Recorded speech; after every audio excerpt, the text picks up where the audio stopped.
di semua koneksi yang kita punya, di grup-grup yang berisi mahasiswa ataupun masyarakat secara umum yang kita ikut ada di dalamnya.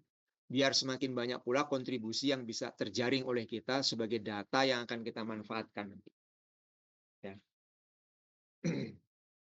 Jadi siapkan dulu itu. Nah, nanti apa yang akan diisi di dalam GFORM-nya itu berkenaan dengan data apa saja yang akan kita perlukan, yang kita butuh laporan, kita butuh report dari mereka di lokasi masing-masing, akan saya jelaskan dengan lebih lanjut kemudian. Ya. Nah, yang jelas nanti masing-masing mahasiswa itu harus mengamati peristiwa gerhananya. Peristiwa gerhana bulan itu berbeda dengan peristiwa gerhana matahari yang hanya berlangsung 1 hingga 2 jam saja. Gitu ya. Tapi untuk peristiwa gerhana bulan itu bisa berlangsung 5 hingga 6 jam. Dan yang akan terjadi pada Ahad malam nanti, 7 September, itu 5,5 jam lebih kurang. Dimulai dari hampir jam setengah 11, 10.28 malam, sampai hampir jam 4 pagi, jam 3 lebih 55 menit. Jadi, kenapa sedemikian panjang durasinya? Karena bulan harus melewati, harus menerobos bayang-bayang bumi. Bayang-bayang bumi tentu dihasilkan oleh bumi. Karena ukuran bumi lebih besar daripada ukuran bulan, jadi lebih kurang diameter bulan itu 1/4 kali diameter bumi. Dengan kata lain, bumi itu lebih kurang 4 kali lebih besar daripada bulan. Maka tentu saja, ketika bulan terperangkap di dalam bayang-bayang bumi, maka ya bulan harus menerobos bayang-bayang bumi yang berukuran lebih besar daripada dirinya sendiri. Dan proses yang diperlukan bulan untuk menerobos bayang-bayang bumi itu memakan waktu total sekitar 5,5 jam. Jadi nanti tugas yang akan dilakukan oleh para mahasiswa adalah mengamati apakah para mahasiswa bisa mengesani perbedaan warna bulannya saat masih berada di luar bayang-bayang bumi, yaitu ketika purnama yang belum terperangkap di dalam bayang-bayang bumi, ketika purnama sudah terperangkap secara sempurna oleh bayang-bayang terang bumi atau penumbra, ketika purnamanya sempurna juga terperangkap oleh bayang-bayang gelap bumi, yaitu umbra, sekaligus menandai puncak gerhananya.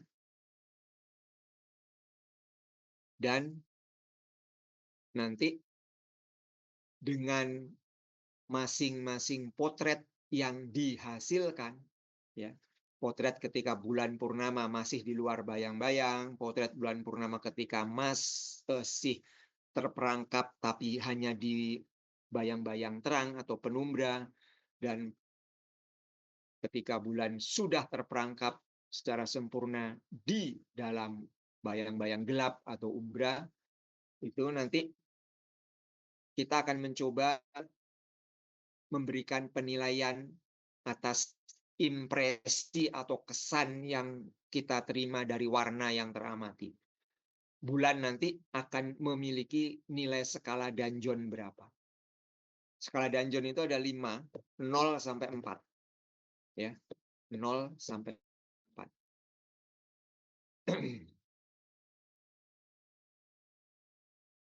0 sampai 4. Jadi 0, 1, 2, 3, 4. Gitu ya.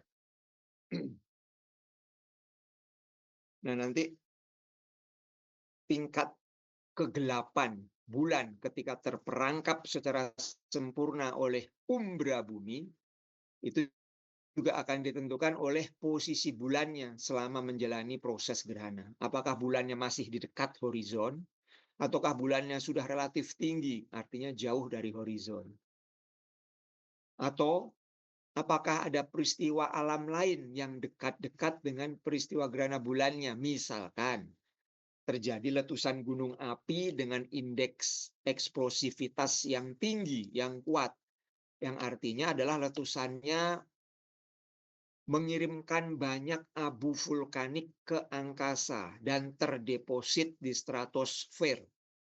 Nah, kalau memang ada dan peristiwanya mendahului kejadian gerhana bulan totalnya, maka abu vulkanik yang terdeposit di stratosfer, lapisan yang ada di ketinggian 10 sampai 50 km dari permukaan bumi, itu akan turut mempengaruhi nanti tingkat kegelapan dari warna bulan ketika bulan ada di puncak gerhananya.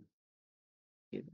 Dengan kata lain, kita bisa mengetahui apakah stratosfer kita sedang bersih ataukah sedang kotor. Gitu.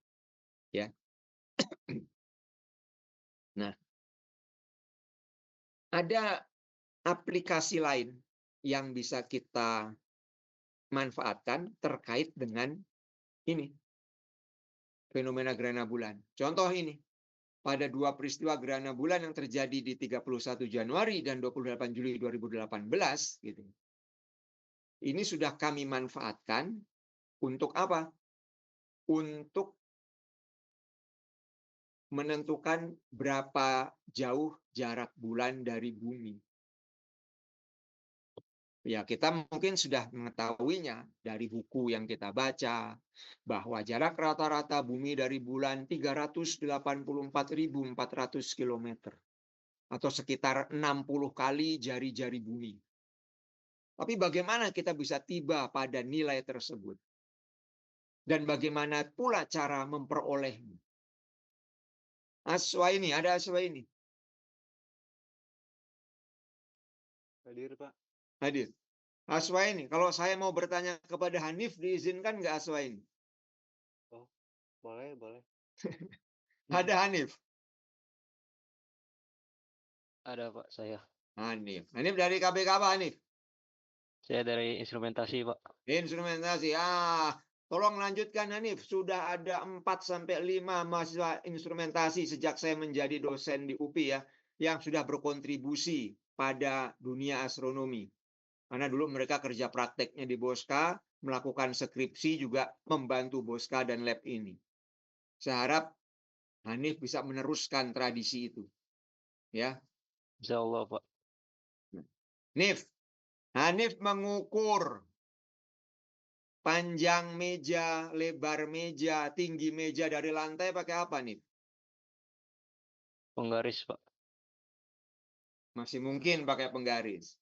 Kalau Hanif diminta mengukur dari dinding belakang rumah sampai ke pagar teras di depan rumah pakai apa nih? Meteran, Pak. Meteran. Nah, sekarang kira-kira nih, dengan cara-cara konvensional seperti yang Hanif sebutkan tadi, pakai mistar atau penggaris, terus pakai meteran, apakah cara-cara seperti itu bisa digunakan untuk mengukur berapa jauh jarak bulan dari bumi?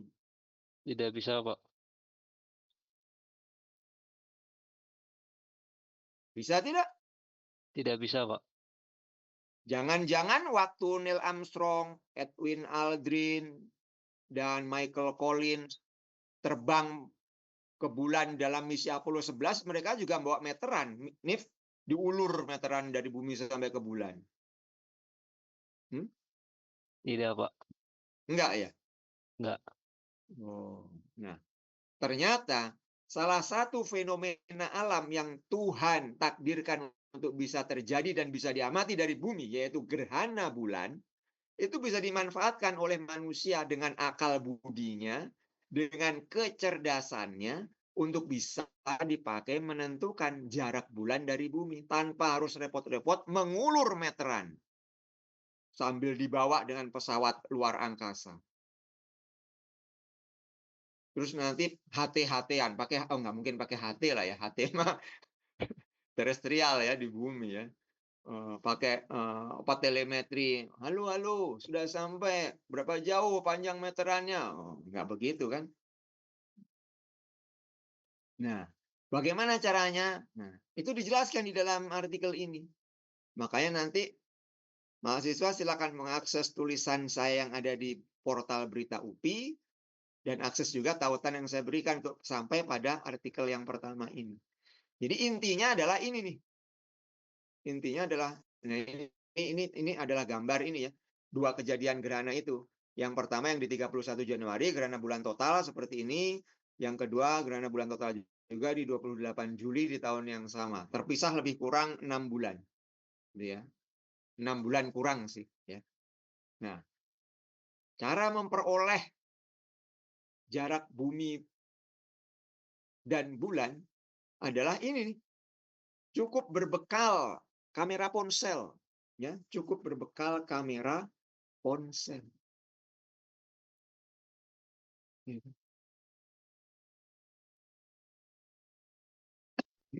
Oke. Nah, ini contohnya nih. Potret bulan purnama yang baru sebagiannya saja terperangkap di dalam bayang-bayang gelap atau umbra bumi. Nah, kenapa saya menggunakannya ketika sudah terperangkap walaupun belum sempurna di dalam umbra bumi? Karena bayang-bayang gelap atau umbra bumi itu lebih tegas, sehingga lebih mudah dimanfaatkan dalam pekerjaan yang kita lakukan ini. Saya saja kalau tidak melihatnya dari potret yang berhasil diperoleh, saya sulit membedakan. Itu purnamanya, purnama yang masih di luar penumbra, ataukah purnama yang sudah di dalam penumbra. Secara kasat mata, dengan mata langsung, saya sulit membedakan. Ya, tapi kalau dari potret bisa saya relatif lebih mudah membedakannya. Oh, yang ini purnama ketika masih di luar penumbra, ini purnama yang sudah di dalam penumbra. Itu kalau direkam lewat sebuah potret, bisa lebih terlihat perbedaannya. Nah, apalagi kalau sudah masuk ke umbra, itu lebih jelas lagi, karena umbra bayang-bayang yang lebih gelap. Nah, ini contohnya nih. Kursor saya terlihat nggak ini, kursor saya? Terlihat ya kursor saya? Nah, ini contohnya nih ya. Ini nih contoh umbranya nih. Umbranya nih. Nah, ini umbra siapa ini? Bayang-bayang gelap siapa ini? Bayang-bayang gelap bumi yang jatuh di permukaan bulan. Tentu saja karena bulan ukurannya lebih kecil, maka nggak semua umbra bumi terproyeksi di permukaan bulan. Ya. Hanya lengkungan ini nih. Artinya apa?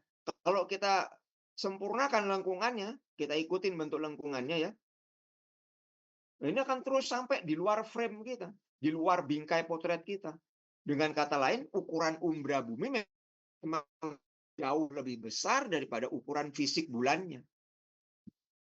Ketika bulan terperangkap oleh umbra bumi dan terperangkapnya masih sebagian saja, artinya seluruh bundaran bulan ini belum masuk ke dalam umbra, ini baru kira-kira 50% lebih sedikit lah ini ya.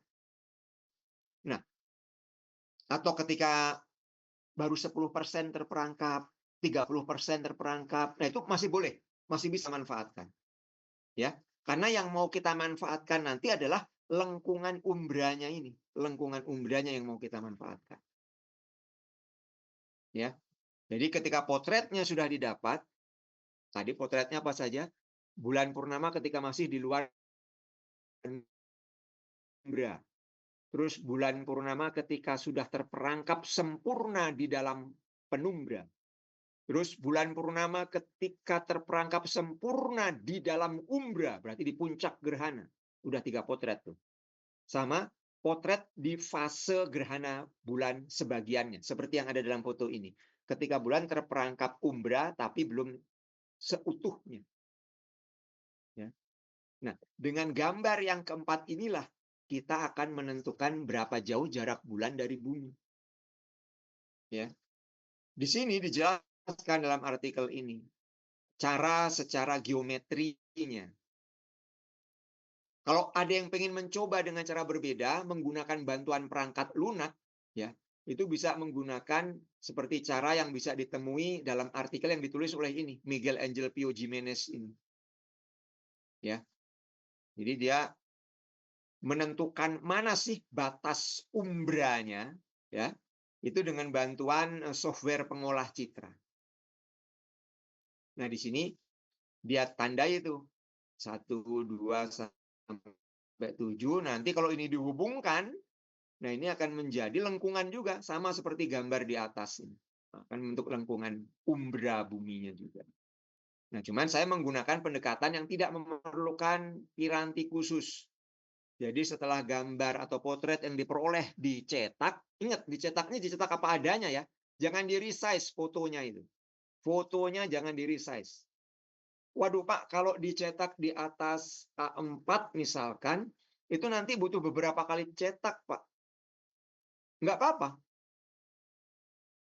Yang penting nanti A4 yang beberapa buah itu yang memuat gambar bulannya secara utuh di dalam umbra bumi tapi masih sebagiannya, itu kalian satukan, kalian lem nanti. Didempetkan bagian-bagian bulan. Yang masih terpisah-pisah dalam lembar A4 yang berbeda tadi. Sehingga nanti tetap jadi utuh seperti yang ada dalam gambar yang saya bagikan ini. Ya. Nah, nanti dengan ilmu geometri yang dipelajari di sekolah dasar, atau kalau nggak di SMP lah ya, itu kita bisa menarik-narik garis nih ya. Untuk apa? Untuk mendapatkan di manakah pusat dari umbra buminya. Di manakah pusat dari umbra buminya. Ya. Di manakah pusat dari umbra buminya. Karena saya menggunakan lengkungan ini nih. Lengkungan yang dibentuk oleh umbra bumi. Jadi contohnya nih ya. Nih, ini lengkungannya ini. Si umbra bumi itu ujungnya ada di sini nih. Di permukaan bulan. Ujung lainnya ada di ujung sini. Nah, itu saya hubungkan dengan garis lurus ini. Saya gambar. Tek di gambarnya kan ya. Macam gitu. Terus garis lurus yang terbentuk ini ya, saya bagi dua. Saya bagi dua. Dengan garis yang tegak lurus terhadap garis yang sudah saya buat sebelumnya. Nah, ini garisnya. Nah, saya bagi dua. Jadi ini ke situ akan sama panjang dengan ini ke sini. Nanti kan akan tersisa, akan terbentuk lengkungan ini dan lengkungan ini kan ya, yang sudah terbagi oleh garis tadi. Nah, nanti saya tandain lagi. Mana kira-kira tengahnya? Oh, tengahnya di sini. Nah, ini saya buat garis lagi. Tengah-tengahnya yang ini tadi mana? Oh, di sini ya, saya buat garis lagi. Sampai akhirnya saya menemukan titik temu dari 3 garis yang sudah saya buat tadi. Oh, di sini titik temunya. Oh, berarti disitulah titik pusat dari umbra buminya ini. Nah, titik pusat dari umbra buminya. Cara yang sama bisa kalian manfaatkan untuk menentukan di manakah pusat dari iringan bulan. Tapi tentu tidak menggunakan lengkungan umbra, menggunakan lengkungan bulannya sendiri. Ya, menggunakan lengkungan bulannya sendiri. Dengan cara yang sama, tarik garis, nanti akan ketemu, oh di mana pusat dari piringan bulan yang terpotret ini. Jadi nanti bisa dapat informasi di mana pusat umbra, di mana pusat piringan bulan, dan nanti kita tinggal menghitung dengan mistar berapa jari-jari dari umbra bumi yang terpotret, berapa jari-jari dari piringan bulan yang terpotret, gitu. Ya. Nah, jadi nanti ujung-ujungnya itu dari pekerjaan di atas menghasilkan informasi ini. Tabel 1, radius bulan dan radius umbra bumi. Ya, radius bulan dan radius umbra bumi.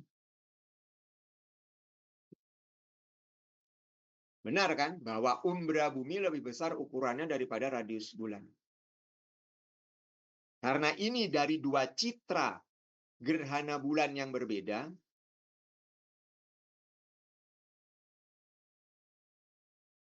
dan boleh jadi dipotret dengan kamera yang berbeda juga, maka nilai yang diperoleh berbeda dari kedua peristiwa gerhananya. Radius bulannya dari gerhana yang pertama hanya 4 cm-an. Radius bulan yang diperoleh dari gerhana bulan yang kedua 5 cm. Gitu. Oke. Nah, selanjutnya nanti para mahasiswa bisa memanfaatkan penggunaan software misalkan Stellarium atau yang lainnya untuk mendapatkan informasi bukan radius linear. Kalau ini radius linear bulannya yang kita ukur pakai penggaris. Tapi kita akan mencari juga radius sudut, ya, atau jari-jari sudut dari bulannya dalam satuan derajat atau dalam satuan radian. Ya. Menggunakan software-software planetarium atau software yang lain. Atau nggak perlu pakai software, tapi dari situs web misalkan. Situs web astronomi misal. Ya. Nah, nanti jarak bulan dari buminya itu bisa dihitung tuh. Dengan menggunakan persamaan ini. Persamaan 1. Ya.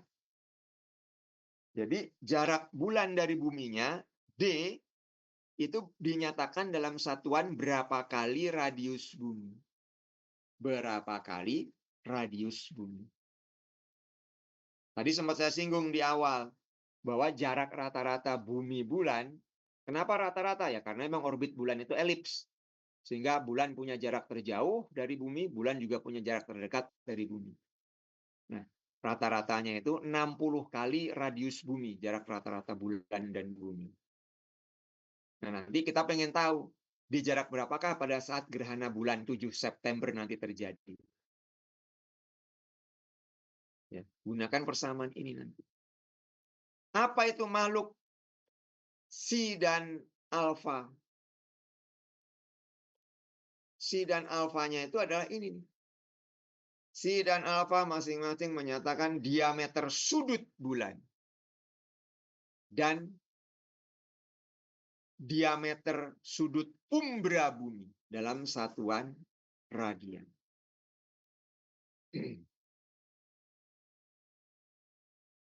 Gitu. Ya. Nah, yang diameter sudut bulan ini nanti bisa diketahui dari bantuan software yang tadi saya sebutkan. Ya. Dengan memasukkan nilai-nilai yang sudah kita peroleh ke dalam persamaan 1 ini, maka kita akan mendapatkan berapa jauh jarak bulan dari bumi dinyatakan dalam radius bumi. Nah, hasil yang kami peroleh, ya, hasil yang kami peroleh itu adalah ini nih. Nah, kalau saya waktu itu memanfaatkan software ini nih, untuk mendapatkan nilai jari-jari sudut bulan, saya menggunakan software ini. Software ini juga free, ya, bisa diunduh. Ini ada di referensi juga. Kami mendapatkan nilai ini. Nah, langsung ke kesimpulannya aja lah ya. Untuk gerhana bulan total pada 31 Januari 2018, jarak bumi bulannya adalah hampir 62 kali radius bumi. Ya, hampir 62 kali radius bumi. Atau sejarak 393.000 sekian dengan ketidakpastian. Ketidakpastian. Ya. Sementara di gerhana yang kedua di 28 Juli 2018 itu ternyata jarak bulan dari bumi lebih jauh. 67 kali radius bumi. Atau setara dengan 426.000 sekian kilometer beserta ketidakpastian. Dan menariknya, kedua nilai jarak bulan bumi diperoleh dengan galat yang kurang dari 10%. Ya. Artinya melesetnya itu tidak sampai 10% dari nilai aktualnya, dari nilai sesungguhnya. Nilai sesungguhnya didapat dari mana? Bisa dengan bantuan software tadi, dari situs NASA misalkan. Di tanggal 7 September nanti, bulan ada di jarak berapa dari bumi. Nah, yang sudah kami lakukan dengan teknik sederhana, menerapkan pengetahuan geometri di potret bulan yang dicetak, itu ternyata bisa diperoleh jarak bumi bulan dengan galat yang kurang dari 10%. Kenapa 10% menjadi penting? Ya karena kita tahu dalam pekerjaan ilmiah toleransi nilai galat itu 10%. Untuk bisa kita menaruh kepercayaan pada hasil pengukuran kita. Ya, jadi nanti para mahasiswa mendaur ulang pekerjaan yang sudah kami contohkan ini untuk kasus gerhana bulan 7 September hingga 8 September 2020. Ada pertanyaan dulu dari sini? Atau komentar?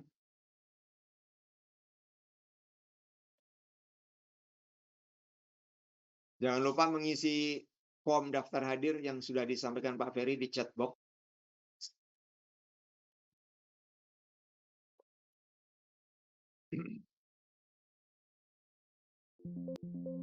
Nisa sebagai KM ada komentar atau pertanyaan? Cukup sih Pak, tapi paling mau nanya yang tentang e-form. Untuk detailnya bisa Cukup atau ditanyakan. mau nanya Nisa? Oh, maksudnya ya kalau yang ini cukup. Tapi untuk yang tadi, kira-kira bisa ditanyakan ke Bapak setelah ini? Soalnya besok gitu Pak, tentang detailnya. Besok saya pengen liburan Nisa. Besok kan tanggal merah. Mau liburan saya. Oke, baik Pak. Oh ya, saya nanti insya Allah juga kalau tidak dari rumah akan bergabung dengan kelompok yang tergabung di JOPI ya, Jejaring Observatorium dan Planetarium Indonesia. Jadi saya akan gabung ke Imah Noong di Lembang, insya Allah.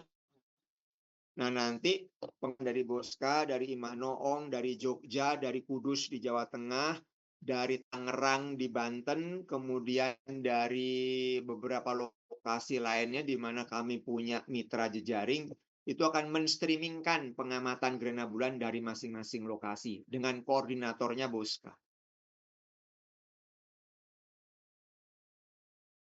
Ada sesuatu yang menarik dari aktivitas ini, ya.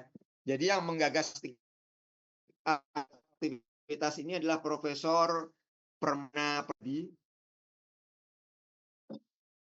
guru saya waktu saya menempuh studi S1, S2, S3 di Astronomi ITB. Ya, ini adalah landasan pemikiran beliau. Saya bacakan ya, saya bacakan sebentar.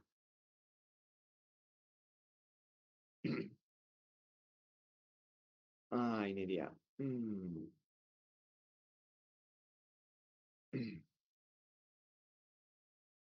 Jadi ini dia. Ini pesan yang beliau unggah di grup JOPI. Semoga Indonesia semakin damai dan cerah. Semoga langit cerah. Semoga kita bisa lihat gerhana bulan total. Kok saya jadi terinspirasi menjadikan pengamatan gerhana bulan total sebagai aksi damai, seperti pengamatan gerhana matahari total 2016 sebagai aksi damai untuk Poso. Nah, begitu.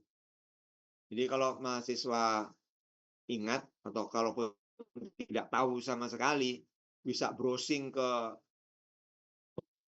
beberapa tahun silam, tahun 2016 itu kan pernah ada kerusuhan massal kan di Sulawesi Tengah itu kan. Kerusuhan dengan isu agama.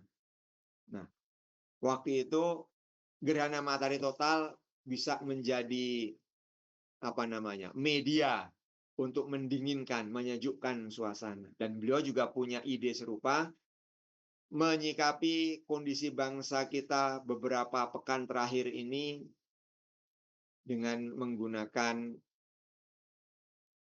momentum gerhana bulan totalnya. Nah ini lanjutan dari message beliau itu adalah mana ya? Nah ini dia. Kita buat pengamatan virtual dari beberapa titik. Semboyannya sama. Kita semua cuma punya satu rumah, yaitu bumi. Kita harus bisa hidup bersama di dalam damai. Nah, itu. Jadi, marilah kita ikut berkontribusi dalam selain kegiatan saintifik juga kegiatan moral ini ya. Untuk kembali menjadikan Indonesia sebagai rumah bersama kita yang aman dan nyaman. Jadi nanti kalau ada yang sudah dapat potretnya silakan unggah di medsosnya masing-masing. Unggah di Instastory-nya dengan tagline itu tadi. Ya. Kita hanya punya satu rumah yang sama. Dan mari kita jaga rumah bersama milik kita ini. Kan gitu. Sama seperti yang saya tulis di akhir dari artikel saya itu kan. Mana? Artikel saya bilang apa tuh di bagian akhir?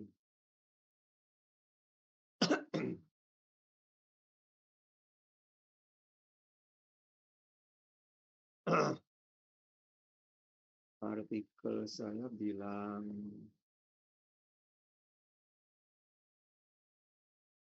nah ini dia. Saya perbesar coba ya. Nah. Sebagai manusia, kita dianugerahi kemampuan memahami sebagian kecil dari alam semesta yang luas ini. Sebuah kesempatan yang seharusnya mengarahkan kita, tapi juga penggalian makna yang lebih mendalam tentang tempat kita di dunia ini, serta cara bumi sebagai rumah bersama yang telah Tuhan titipkan. Jadi mari kita gaungkan lewat momen gerhana bulan total Indonesia damai, Indonesia nyaman. Oke, Pak Ferry, kenapa itu? Mau bertanya atau melambaikan tangan? Tepuk tangan, Pak. Riek.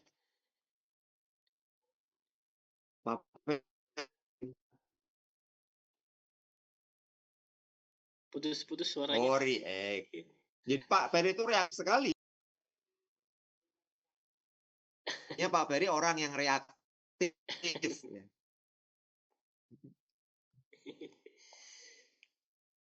Oke, saya lanjutkan ke artikel yang kedua yang saya bagikan tautannya di artikel di web UPI itu. Nah ini dia. Nah ini, ya. Jadi silakan melihatnya dengan mata telanjang. Gerhana bulan total itu aman diamati dengan mata telanjang. Beda dengan gerhana matahari ya. Gerhana matahari itu baru aman diamati dengan mata telanjang pada saat fase totalnya saja. Tapi untuk gerhana bulan, sejak awal prosesi gerhana bulan sampai akhirnya semuanya aman. Gitu. Ya. Nah ini kami tulis bertiga tuh tahun 2021, jadi lebih baru dari yang artikel sebelumnya. Ini alumni kita juga nih, Arif Rizkyanto Ahmad nih. Mantan Ketua UKK Cakrawala. Ya. Harusnya seperti inilah Ketua UKK Cakrawala itu, ya. Menggiatkan UKK yang dipimpinnya dengan banyak melakukan aktivitas keastronomian dan mempublikasikannya sebagai pembelajaran untuk publik. Saat ini beliau sedang mengambil studi S3 di Korea, Kangwon National University. Ya. Nah, jadi yang nanti akan dilakukan oleh kawan-kawan berikutnya adalah ini. Menentukan skala Danjon dan magnitudo visual gerhana bulannya. Ya. Jadi tadi menghasilkan potret. Purnama di luar penumbra, purnama di dalam penumbra secara utuh, purnama di dalam umbra juga secara utuh. Selain potretnya, silahkan mengesani secara visual langsung dengan mata telanjang bagaimana perubahan warna bulan ketika ada di dalam umbra. Makanya skala Danjon ini hanya kita justifikasi ketika puncak gerhananya terjadi. Kalau para mahasiswa melihat ke artikel saya yang di web UPI, itu sudah saya sertakan pula tabel itu. Setiap momennya. Fase penumbra dimulai kapan? Fase umbra dimulai kapan? Fase puncak gerhana dimulai kapan? Nah, itu silakan nanti dijadikan rujukan itu. Sehingga dengan jam yang tertera di situ, para mahasiswa akan aware nanti untuk mulai mencatat momen yang diamati. Jadi disinkronize dulu ya, jam yang ada di gawainya dengan jam di internet, biar akurat.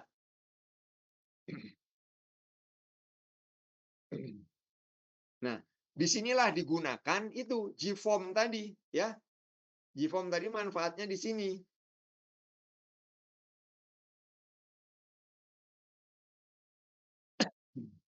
Nih, tahun 2021 silam, kami mengamatinya di rooftop gedung PIP di sebelah timur gedung JICA ini. Dan kami membuat GFOAM untuk diisi oleh para pengamat dari berbagai lokasi. Sehingga kami dapatkan data sebanyak ini nih, 259 respon. Masing-masing memberikan penilaian apa warna bulan pada saat puncak gerhananya. Ya kan? Pengamatnya dari mana saja? Ternyata pengamatnya ini nih. Nih pengamatnya.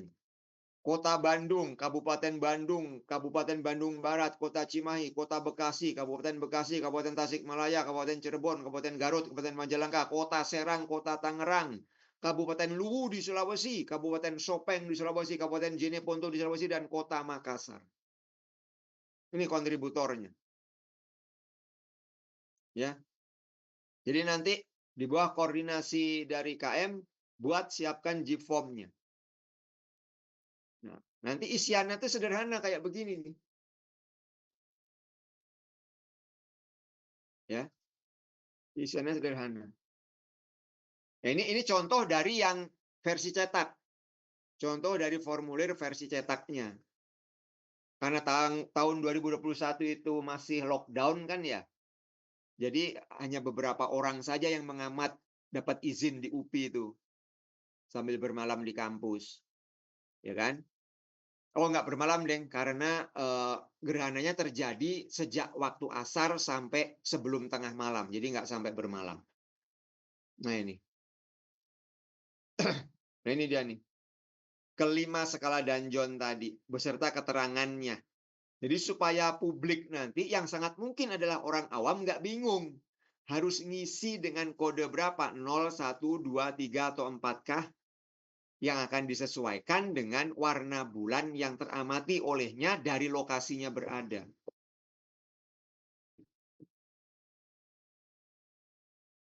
Nah, puncak gerhana dan itu cukup membutuhkan data 2 menit sebelum waktu puncak dan 2 menit setelah. Gitu. Nah, ini contohnya nih, bahwa 2 menit sebelum hingga 1 menit sebelum saat puncak hingga sampai dengan 2 menit pasca fase puncak, ternyata menurut pengamat ini siapa namanya ini? Kebaca nggak tuh? Bla bla bla Firdaus lah ya. Rian, Pak. Nilainya nggak berubah. Skala Danjonnya tetap 2. Dengan keterangan seperti yang ada di sebelahnya.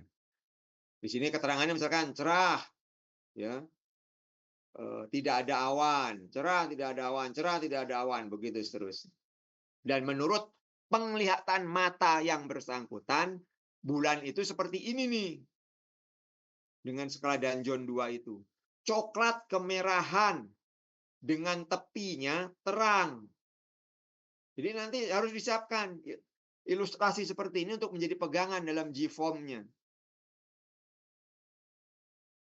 Dan silakan menerjemahkan format yang begini itu ke dalam GFORM harus bagaimana nanti. Tapi yang jelas GFORM itu kan bisa menyisipkan gambar.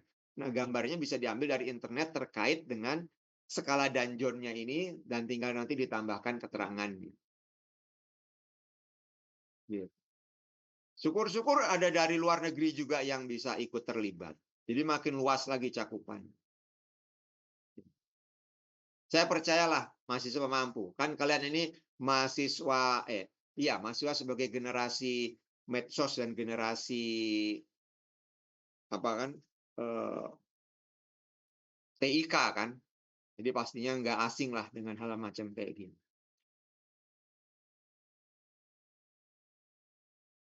Nah, hasil kami dengan 259 respon itu, ya, kami mendapati mana.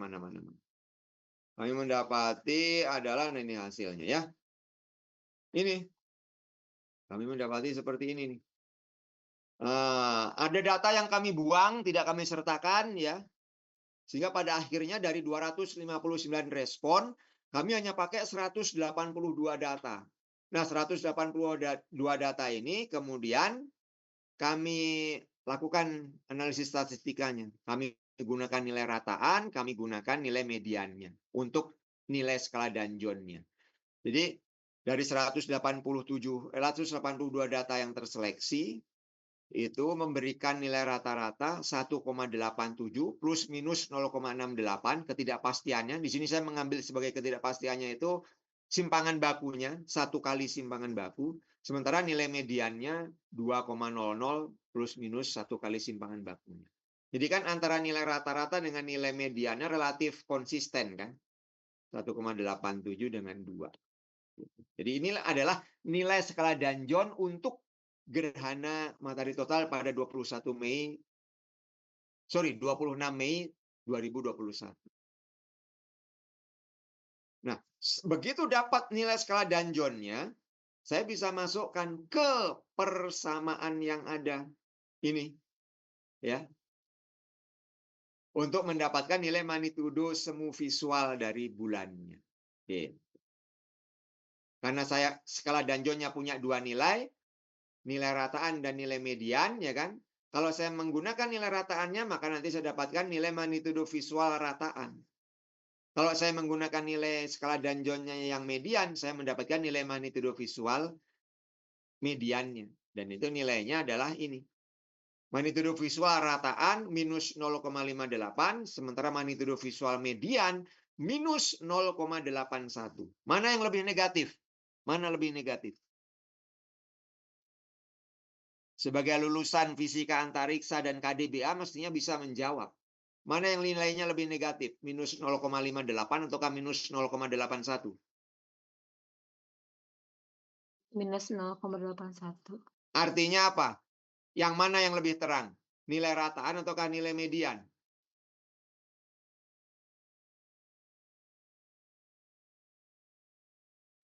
Magnitudo visual bulan saat sekitar puncak gerhananya, mana yang lebih terang? Nilai rataannya ataukah nilai median?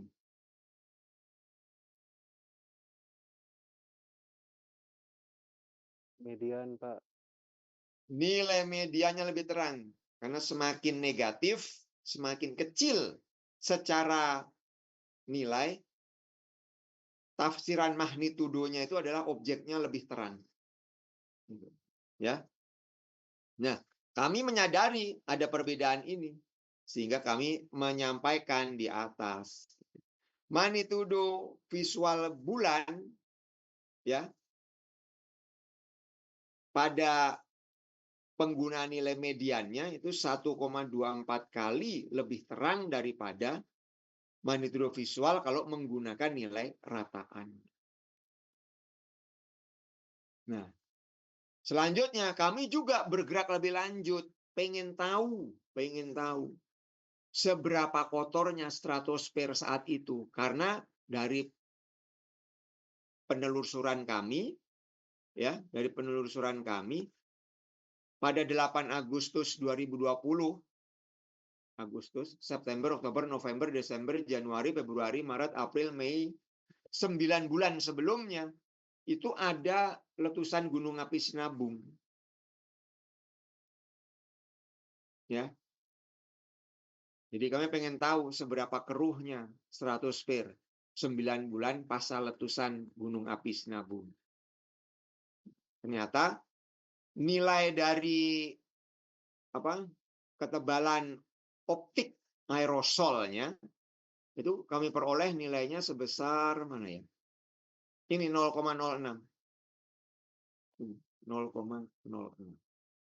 Dan ternyata nilai tebal optik aerosol setebal ini tidak bertanggung jawab membuat skala Danjonnya tadi itu nilainya 2 gitu. Artinya sebenarnya kondisi stratosfer itu relatif bersih. Kalau kondisi stratosfer relatif bersih, kenapa bulan pada saat puncak gerhananya itu punya skala Danjon 2? Oh, ternyata karena faktor yang lain. Karena faktor posisi bulan yang masih sangat dekat dengan horizon. Nah, ini di sini. Pada saat puncak gerhana yang bertepatan dengan sekitar waktu maghrib 18 WIB, ketinggian bulan saat itu masih kurang dari 9 derajat. Jadi kurang dari 1 kepal tangan kita yang terentang ke depan. Jadi wajar. Posisi yang masih dekat dengan horizon, dekat dengan cakrawala, membuat serapan atmosfernya lebih kuat sehingga bulan tampak berwarna lebih merah. Jadi tampak lebih merahnya bulan bukan karena stratosfer yang kotor, tapi karena serapan atmosfer di dekat horizon. Nah ini ya hal-hal yang akan menjadi proyek awal dalam perkuliahan astrofisika ini, memanfaatkan fenomena gerhana bulan total yang akan terjadi. Silakan mau mengamatinya dari lokasi masing-masing atau mau secara grup dalam artian ngumpul gitu di rumahnya siapa atau mengambil spot terbaik yang bisa dijangkau. Tapi tetap saja pesan saya, perhatikan situasi dan kondisi yang masih dinamik ya. Apakah memungkinkan, apakah bijak kalau mengambil lokasi di luar rumah misalkan. Silakan kalau ada komentar atau pertanyaan untuk yang kedua ini. Menentukan skala Danjon dan memperoleh magnitudo visual gerhananya.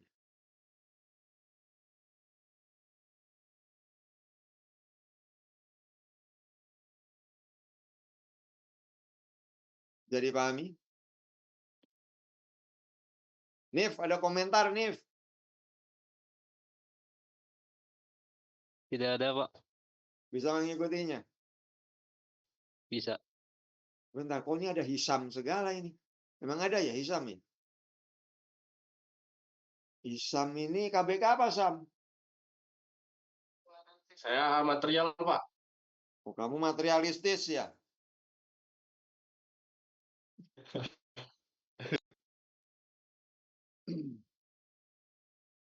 Bisa mencerna penjelasan saya tadi?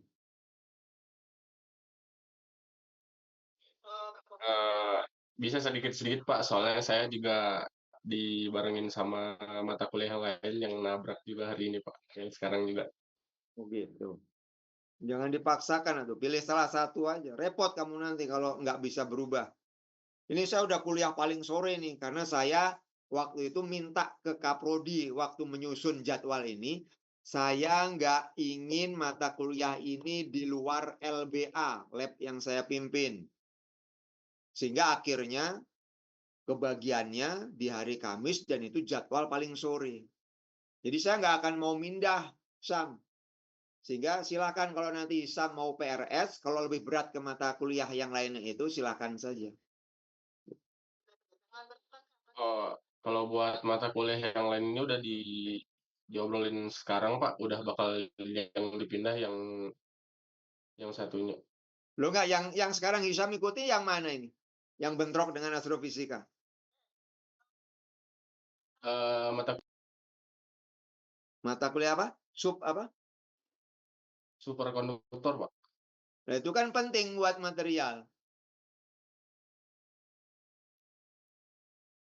Ya, tapi tadi udah didiskusiin buat dipindah jadwal yang superkonduktornya, Pak. Cuman untuk pertemuan hari ini masih di jadwal yang apa adanya ini. Iya, Pak. Oke, syukurlah kalau begitu. Hanif nggak ngambil itu yang superkonduktor. Saya instrumentasi, Pak, bukan material. Oh, sorry. Instrumentasi. Oke. Ada pertanyaan dari Afilia? Mungkin kalau dari saya sudah cukup, Pak. Kalau untuk potretnya itu, apakah cukup dengan menggunakan ponsel, Pak? Ya, seperti saya sampaikan sebelumnya. Hanya bermodalkan kamera ponsel, kita bisa melakukan aktivitas ilmiah ini. Cuma pesan saya, ketika mencetaknya, jangan di-resize potretnya. Apa adanya aja waktu dicetak itu. Kalau ternyata butuh 2 HVS A4, Pak, ya nggak apa-apa, tunggu aja sampai keluar selesai HVS yang kedua dari mesin printer kita. Baru nanti direkatkan, disatukan hasil cetakannya. Dan dari situlah kita buat garis-garis lurus tadi kalau mau menggunakan pendekatan geometri atau memanfaatkan langsung software untuk menentukan batas-batas umbranya tadi seperti yang dicontohkan oleh peneliti lain kayak gitu. Oke, baik, Pak. Terima kasih. Siapa lagi yang di luar KBK nih? Ada nggak yang di luar KBK? Nah, jadi upaya saya percayalah akan, bahkan saya yakin kita bisa mendapatkan data yang banyak ya. Apalagi katakanlah begini, ini ada berapa nih? Ada 16 orang. 16 orang. Satu orang bisa ada dalam sekian banyak grup kan, grup WA atau grup yang lainnya. Dan itu anggotanya sangat beragam, mulai dari puluhan sampai ratusan. Coba aja nanti begitu G-form-nya siap, ya kan? Tinggal di blast aja. Pasti bisa menjaring banyak kontribusi dari berbagai pihak. Jadi tolong nanti Nisa mengkoordinasikan hal itu ya. Baik, Bapak. Terima kasih atas penjelasannya, Pak. Baik, itu untuk tugas sekaligus tanggung jawab moral kita untuk mengembalikan kondisi Indonesia lewat memanfaatkan fenomena gerhana bulan dengan tagline mari kita jaga bersama bumi dan Indonesia kita, gitu ya. Nah, sekarang saya mau masuk ke materi.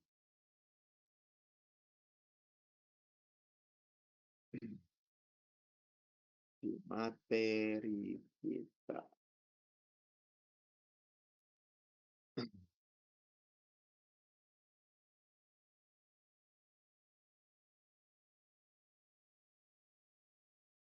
Sudah 4:30 ya? Masya Allah.